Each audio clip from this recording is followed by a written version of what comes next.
as always, Ted, kick us off. Who do you have as your winner of the week? This one's kind of generic, but here's the thing. I'm going with just college football fans because we're coming off of what I thought was maybe the best weekend of college football I've seen in a long time, all the way across the country. You had it all the way on the East in the SEC, all the way in the West in the Pac-12. And then we're coming into this week where there's some more just fantastic matchups that have a lot to do with the outcome. They're not just good games. They have something to do with like the overall outcome of who's going to win the national championship. And I think there's more fan bases engaged right now than maybe we've had in a long time. Tennessee's number 3 in the country. Legitimate shot to win a national championship. Okay. TCU, number 8 in the country. If they could beat Kansas State, they could run the table in the Big 12. Legitimate shot to get into college football playoff. You got Ole Miss. Ole Miss, it's about to get really tough on them. They've got a really tough back half of the schedule, but to be ranked in the top 10, I think is incredible. And UCLA at number 9 with that fan base engaged. Like, I don't remember a time whenever I've looked at a lot of this kind of has to do with the way that, Georgia started the year off great. Now they kind of look beatable. Alabama definitely looks beatable. We saw them lose to Tennessee. Like, I don't feel the separation is there with the top teams. I feel like at this point, just a little past the midway point in the season, I think there's more teams that I feel have a legitimate chance at a national championship than we've had maybe since like year 1 or 2 of the college football playoff. I'm with you. I completely agree. And, while Ohio State has just been killing everyone, they haven't had to play anyone that's very good, right? But when you look at the rankings and what it looks like right now, it feels like a year where a 12-team college football playoff would be awesome. Oh, I know. It does. Like where if only that was in place already, like that. This is the type of year where you go, yes, we need the expanded playoff. How much fun would that be? I know. I think it's great. And ultimately, this is what you want, right? You want to be halfway through the season, and we all haven't thrown up our hands and said, well, it's Alabama and Ohio State in the national championship. Like, just matter who's better on that day, and everyone else is kind of checked out. I don't think that's the case at all this year. I think there's even like I listed off some teams that haven't lost yet. There's some 1-loss teams that are fighting and scrapping right there too. And it's going to be a little bit more tougher for those teams, obviously. But man, I feel like this is exactly what you want. Like, if you are, if you're ESPN or you're the college football playoff committee, like, this is what you hope for, where you've got a bigger batch of teams that you feel like have a chance. Now, it's going to sift its way out, right? Oregon, UCLA play this weekend. Like, those things are going to happen, and the pool is naturally going to get smaller. But that's what makes those games bigger, is whenever you have more teams that are there playing elimination games in the back half of the season. It's just, the season has unfolded perfectly for college football so far. I just wish we were involved in it, I know that's the depressing part, is like, man, why this season's super fun and our squad is not. I'm not going to say it's not relevant, because OU football is always relevant, people, but Oklahoma not currently relevant to the college football conversation, or really even the Big 12 championship conversation. It's just really weird. I don't know how to act when OU football's in the spotlight. I know. What do we do? How do I carry myself the rest of the year? I know it. I guess you put on your fan hat, right? It's just about all you can do. Clemson also, like, they look pretty good. And we didn't talk about Clemson. I mean, they got Syracuse this weekend, but that defense can really come together. Seems like DJ Uyunglele has found some confidence. Like, They look like they could run the table out there in the ACC. So I expect them to. The back half of their schedule is not all that difficult. They've kind of right. made it through the more difficult part. It feels like somehow stayed alive. Yeah. All right. Who do you have as your loser of the week? I had to go with Bama. The hits keep coming. You lose to Tennessee in dramatic fashion. Really handed Tennessee the game down the stretch. You had it right there. It was there for the taking. Well, just don't make Tennessee kind of plays. handed them the game. And yes, And then they handed it back. You get you see what I did there? No doubt. No doubt. They've played some odd football. Obviously, they missed their quarterback for a couple of games. There's been a couple of games where they've been heavily penalized. They don't look like the same discipline, laser focused team that we're used to. And now, on top of it all, Saban's having to answer questions post game Tennessee. One of their players, wide receiver Burton, number 3, walking off the field. There's video of him striking. That's the word being used, is striking. A female Vols fan, and now Saban's having to ask questions about that. It's just another distraction. There's video out there.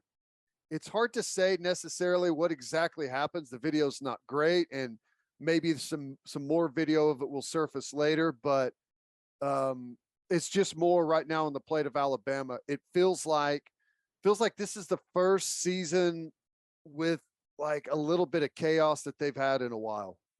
Yeah, and it is the Burton situation, and people that listen to this podcast have heard me talk about when fans come on the field, right? It's like international waters. You are not protected. You are not protected. And I have always said, if a player feels threatened, he has every right to defend himself. Don't hit a woman, dude. What are you doing? What the hell are you doing? That lady walked in front of you. Big deal, man. Right. Grow up. You can't be doing that stuff. Now, if some frat dude comes and gets in your face and is flipping you off and all of his buddies around, yeah, hit his ass. I don't care. Who cares? Right. Yeah. You don't know who my dad is. But shut up. I'm disappointed that Jermaine Burton did that. He didn't need to do it. And he's probably today, he's going, why the hell did I do that?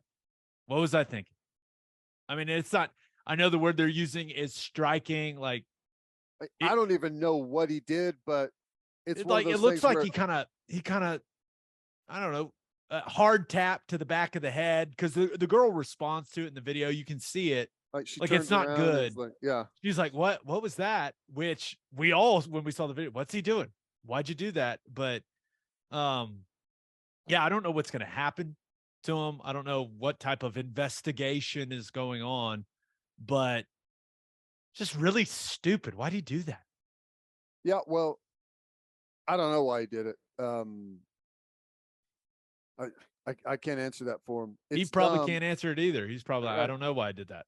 It's dumb, and it's just it's another distraction. It's another thing Nick Saban's out there talking about. It just kind of piles on to what has felt like an odd season for Alabama. They have yet to look like the team we thought they were going to be this year, and it looks like it's just going to continue to be that type of year. We'll see what happens to them. They don't get it together soon. Who knows what's going to happen in the SEC? That all being said, I would not want to be a Mississippi State fan this week. I know. Yeah. Well, or maybe, hey, or maybe this is your chance. Yeah, maybe. Your chance. They've been messing around with everyone, teams that they should blow out. Now their quarterback being out has been a factor in that, but still, it has not clicked the way Will Anderson is. You know, it gets tough whenever people block him the way that they have been, but defensively thought they were going to be way better than they've been so far. Yeah. All right, let's get to my winner and loser. But First Fidelity Bank is a full-service financial institution based in Oklahoma with tailored solutions for all your personal and business needs.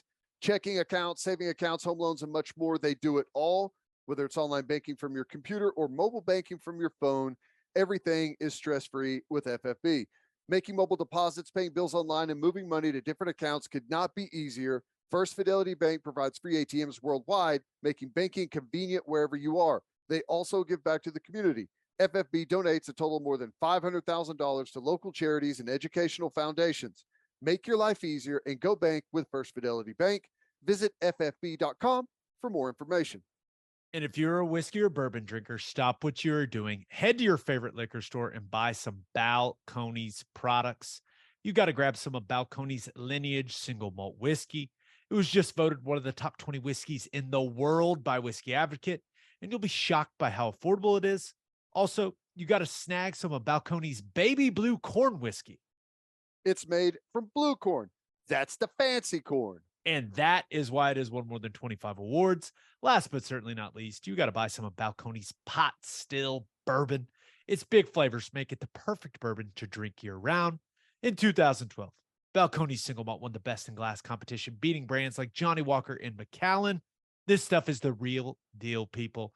If you love great whiskey and bourbon at a great price, then Balcones products are the only way to go.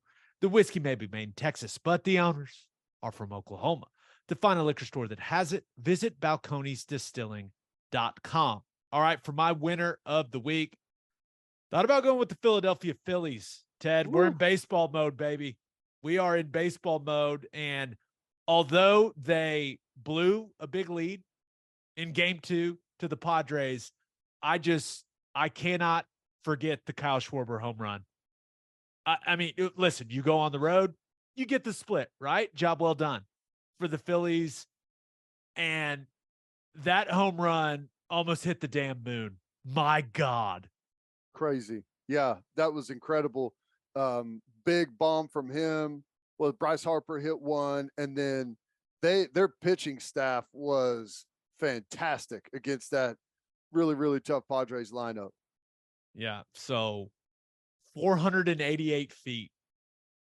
And Bryce Harper's face, like when you got a guy who's good at baseball, like Bryce Harper is, reacting to you hitting the ball that far, that's when you know you hit.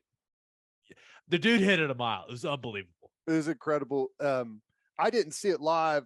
We were at baseball practice for my son, and we got home later, and they were playing some of the highlights there. I think it was like maybe the 6th or 7th inning, and they showed Schwarber's home run, and I paused it, run it back. I was like, you see, this is how you hit a baseball, son. Look at him snap those hips. That was impressive. He crushed that thing. Yeah, my gosh. Also thought about going with Oklahoma City Thunder fans. The NBA's back, baby.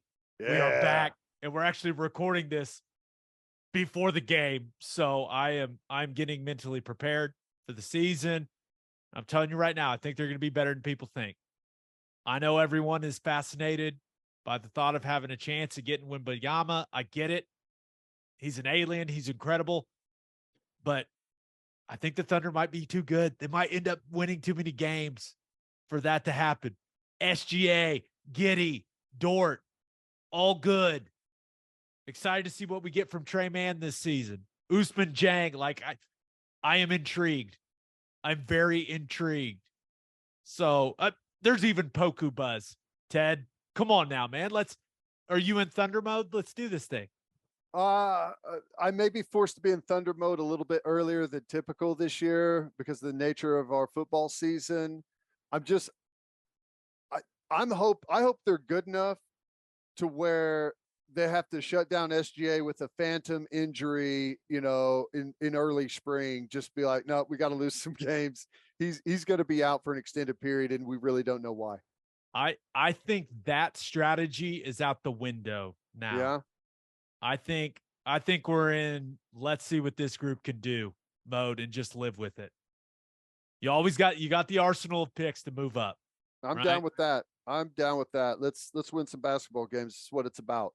And let's always remember, if you're going to lose a lot of games, be entertaining. That's right. And I think this team's going to be really entertaining. So I'm excited. But my winner of the week, and this is just an absurd story. We don't talk much about wrestlers on here, right? It's not really our thing. No, we do talk about, hey, don't mess with wrestlers. Right. Befriend them, right? Life strategy of both of ours. But my win of the week Northwest College Wrestling, in particular, wrestler Kendall Cummings. Cummings and his wrestling teammate Brad Lowry were in the Shoshone National Forest when Lowry was attacked by a grizzly bear. Mm. And it sounds like the bear hit Lowry with the old 2-point takedown and then pinned his ass. Like, got him. We're like, this thing's over. Are you telling me we finally found a match for a collegiate wrestler and it happened to be a grizzly bear? Correct. But Cummings, guy didn't run, didn't panic. What does he do? He goes and starts kicking the bear and grabbing its fur and trying to get the bear off. And it works. He pisses the bear off, but then the bear focuses on him. And the description, and what I was watching it with my wife. What was it? Today Show, Good Morning America, one of those. And the description he gave of this was terrifying. He was like, yeah, well, then the bear just kind of pushed me with its head and pushed me up a tree and like pinned me against it. And I was just like, oh my God. But bear attacked him a couple of times. Two of their other teammates, though, come help out. I guess one guy's like trying to distract the bear, making a bunch of noise. But dude, the guy, he sacrificed. Now everyone's still alive, right? They end up getting off the mountain. But if you want to know how crazy wrestlers are, this dude was like, nope, I'm not running. I'm going to get this bear to attack me instead of my buddy. It's crazy. Grizzly bears are, it's something that you just can't even imagine. We're talking 1,500-pound animal that will kill you, crush you, and eat you on the spot. It's not like you've entered into like caveman days whenever you've been attacked by a grizzly. And typically there's not a whole lot you can do except for hope that they get bored and move on to something else for whatever reason. But thank God he had his teammates there. That could have been really nasty, and I'm sure it was really nasty anyways. But what an incredible story. He owes his teammates and that one teammate specifically for his life. You talk about creating a bond.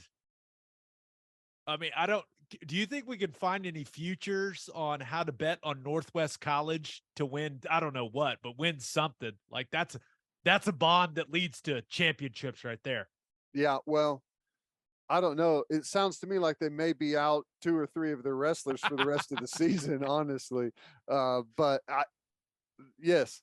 Remember that time we all got attacked by that grizzly bear in the Shoshone National Forest? Hey, remember when that bear was going to kill you and then I didn't let it kill you and then it tried to kill me? Remember that? That was awesome.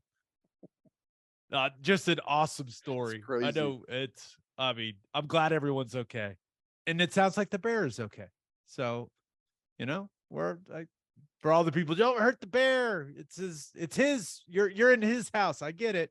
Bear's fine. And I did kind of a deep dive on this. They're like, well, there's a lot of bears there. We don't know which one it was, is basically was the explanation. We'd have to kill all of them to get the one that did it. Yeah. I'd venture clear of the Shoshone National Forest for a while. Yeah, I'm out. I'm out. All right, for my loser of the week, thought about going with Dan Snyder. Everything, like owning an NFL team is supposed to be awesome. And somehow, some way, Dan Snyder has made it look like owning an NFL team is miserable. This is the best way to put it. It's never a good thing when you have to send a letter to the rest of the owners in the league saying you haven't hired private investigators to dig up dirt on them. That's never a good thing when you're an NFL owner, Ted. No, this has turned into more of like a Netflix series than anything, with the way that it's all transpired with the investigation, the testifying in front of Congress, and it's just a what show. And I think all the other owners have had it, and we'll see what happens with it, man. It sounds like he's not going to back down, but man, you get enough of that group on the other side of you. It's only a matter of time.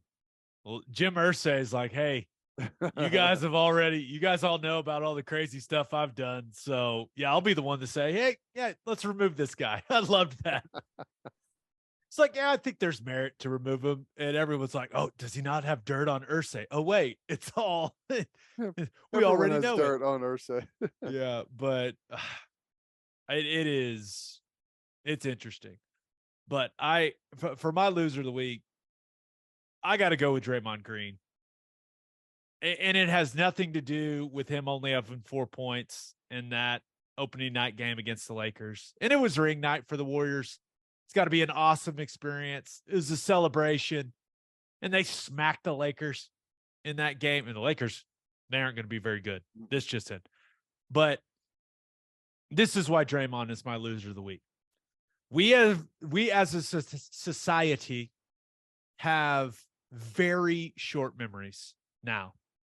It's like something, we read it, oh my gosh, we react strongly, and we move on to the next thing. And we'd pretty much moved on from him knocking Jordan Poole out. But then, like leading into the game on Tuesday night, TNT runs this like dramatic mini documentary. I don't even know how to describe it, with Draymond talking about him punching Jordan Poole. It was so weird. Why did he do that? I don't know. Why did they do it? Why? I don't know. Were they taking the side of? I didn't see it. So what? How was? What No, was it was him basically just or? like, so when you're in the documentary, you got like the single shot camera, right? It's like, hey, something emotional is about to go down. You can see the lighting in their eyes, like they're so close, Mm-hmm. It was that shot like the whole time. And it was him talking about how it was so weird. It's like he was talking about the upside of the world seeing him at one of his worst moments. And I was like, what upside, dude? Like, there's no upside to what you did. Like, especially you're looking for a new contract. Explain the upside to me.